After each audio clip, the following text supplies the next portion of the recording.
मैं ना इंग्लिश समझ तो लेती हूँ, मैं इंग्लिश लिख भी लेती हूँ, लेकिन मैं ना इंग्लिश बोल नहीं पाती। यही तो सबसे बड़ी प्रॉब्लम है। सबसे पहली चीज, इंग्लिश को एक लैंग्वेज की तरह समझिए, जैसे कि इस दुनिया में और दूसरी भाषाएं हैं, जैसे कि मैंडरिन है, कोरियन है, जापानीज है, स्पेनिश है, जर्मन है, और दुनिया की कोई भी भाषा इन टिप्स के जरिए सीखी जा सकती है, जो आज हम इस वीडियो में डिस्कस करने वाले हैं। अच्छा, आप ये बताइए कि आप सब ने अपनी फर्स्ट लैंग्वेज, जो शायद हिंदी होगी, वो आपने कैसे सीखी? शायद बचपन में, जब आपके मम्मी पापा, आपके घर वाले, भाई बहन, आस पड़ोस में आपने लोगों को बोलते हुए सुना, आपके ब्रेन ने हिंदी के कुछ शब्दों को कैच किया और धीरे धीरे आपकी जुबान ने उनको बोलना शुरू कर दिया। इस तरीके से आपने अपनी फर्स्ट लैंग्वेज यानी कि हिंदी भाषा सीखी।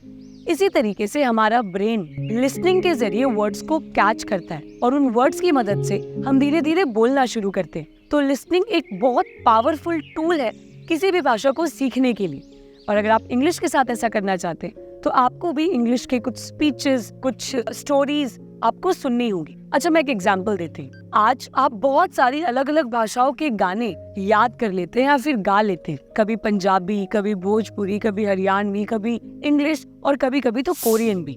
आपने उन गानों को बैठ के रटा तो नहीं होगा, लेकिन आप उनको गा कैसे लेते हैं? क्योंकि आपने उन गानों को अक्सर सुना। आपने एक बार नहीं, आपने 2, 4, 5 बार सोशल मीडिया की मदद से, कभी कभी अपने खुद के इंटरेस्ट के लिए आपने गानों को सुना, और उन गानों को सुन सुनकर आपका ब्रेन इतना हैबिचुअल हो गया कि आपकी जुबान तक वो गाना आ गया और अब आप बहुत इजीली उन गानों को अलग अलग भाषाओं में भी इवन गा सकते हैं। इसी तरीके से इंग्लिश के साथ भी है। अगर आप इंग्लिश को ज्यादा से ज्यादा सुनेंगे, ज्यादा से ज्यादा इंग्लिश के वर्ड्स को सुनेंगे, स्पीचेस को, स्टोरीज को सुनेंगे, धीरे धीरे आपका ब्रेन का कनेक्शन आपकी टंग के साथ, आपकी जुबान के साथ है, तो आपकी जुबान भी उन वर्ड्स को कैच करना शुरू करेगी और धीरे धीरे आप उन चीजों को बोलना शुरू कर देंगे। और अगर आपको लगता है कि आपका लेवल बहुत बेसिक है, आपको शुरुआत में सुनने के बाद भी सेंटेंसेस बनाने में प्रॉब्लम होती है, तो आपके लिए एक आइडिया है।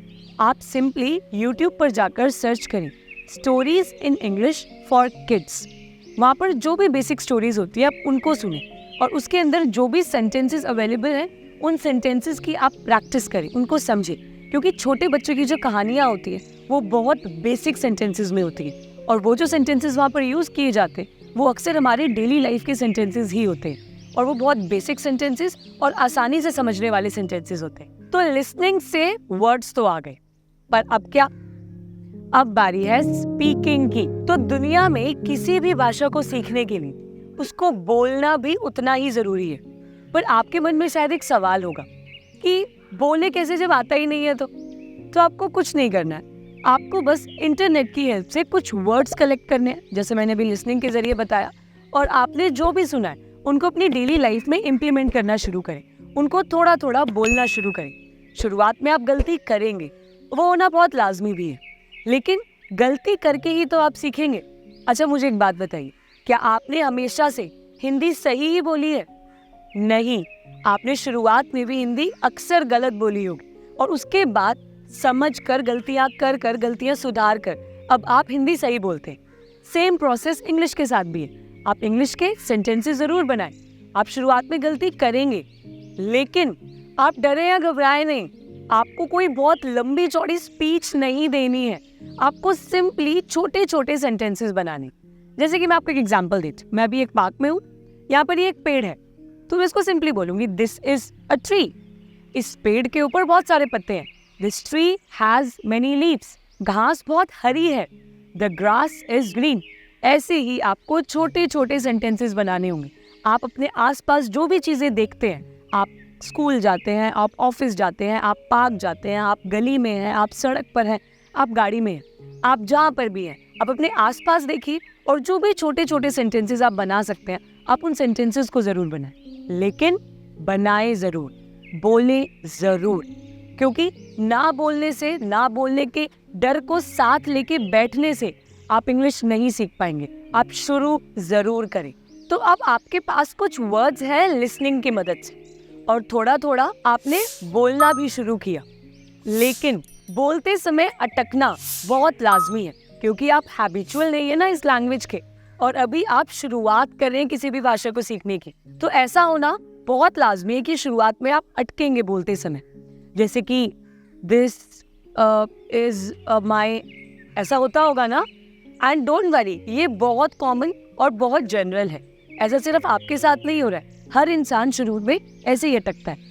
लेकिन इस चीज को ओवरकम करने के लिए आप रीडिंग की हेल्प ले सकते हैं। तो शुरुआत में आप छोटी छोटी स्टोरीज या छोटे छोटे सेंटेंसेस को रीड करना शुरू करें। इससे होगा क्या, आपकी जुबान को इंग्लिश के वर्ड्स लगातार बोलने की प्रैक्टिस होगी, क्योंकि अभी तक आपकी जुबान इंग्लिश बोलने के लिए मुड़ी भी नहीं है, उन वर्ड्स के लिए हैबिचुअल नहीं है अभी आपका माउथ, और वो आप रीडिंग के जरिए कर सकते हैं। इसके लिए आपको कुछ डिफिकल्ट बुक्स, जैसे कि आजकल मार्केट में बहुत सारी पॉपुलर बुक्स हैं, आपको वो पिक नहीं करनी है। आपको फर्स्ट सेकंड क्लास के छोटे बच्चों की बेसिक इंग्लिश की किताबें उठानी, जिसके अंदर again simple basic sentences mention होते हैं, जिसमें normal is, am are, was, were और हैज हैव के यूजेस होते हैं। आपको उन सेंटेंसेस को रीड करना है ताकि आपकी जुबान बोले भी और आपका ब्रेन सेंटेंसेस को समझ भी पाए।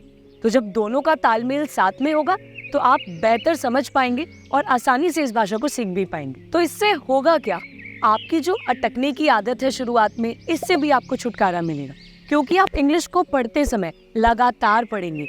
वर्ड के बाद डायरेक्ट आप दूसरे वर्ड को प्रोनाउंस करेंगे, दूसरे वर्ड को बोलेंगे। इससे आपकी जो जुबान है उसकी प्रैक्टिस तो होगी और आपको आदत भी हो जाएगी इंग्लिश में बोलने की। तो आप इन तीनों टिप्स को फॉलो ज़रूर करें, क्योंकि इनको करने से आपका नुकसान तो कुछ भी नहीं होगा और ये कोई कॉस्ट इफेक्टिव भी नहीं है।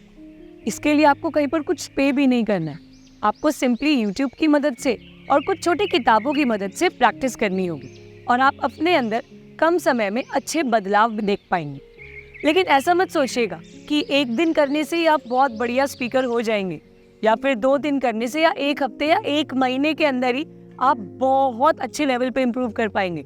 ऐसा होगा हफ्ते 1 महीने के अंदर आपको अपने अंदर बदलाव ज़रूर आएंगे, लेकिन एक अच्छे लेवल पे फ्लुएंट इंग्लिश स्पीकर बनने के लिए आपको समय ज़रूर लगेगा। लेकिन आप चाहते हैं कि आप थोड़ा जल्दी इन सारी चीज़ों को सीख लें, तो आप हमारी बड़ी इंग्लिश अकेडमी की क्लासेस को भी ज्वाइन कर सकते हैं, जो ऑनलाइन और ऑफलाइन दोनों प्लेटफॉर्म्स पर अवेलेबल है।